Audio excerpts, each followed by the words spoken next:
अस्सलाम वालेकुम गाइस, कैसे हो आप सब लोग। मैं हूँ फारिया जावेद और आज मैं आप लोगों के साथ डबल वाइटनिंग फेस पैक बनाने का तरीका बताऊंगी।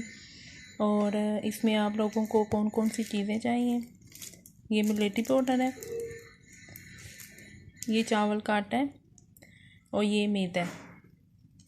ये ऑरेंज जूस है, ये रोज़ वाटर है।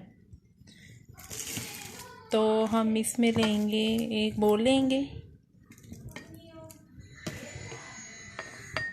और इसमें सारी चीज़ें डाल देंगे।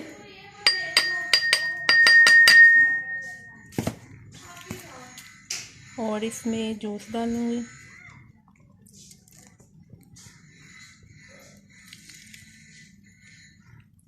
ये डबल वाइट का काम करेगा।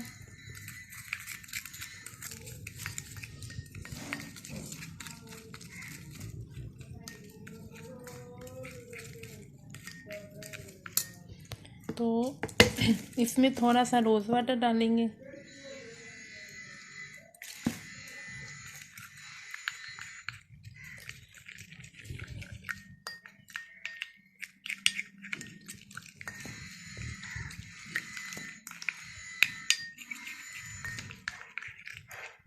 तो आपने इसको 15-20 मिनट के लिए रखना है।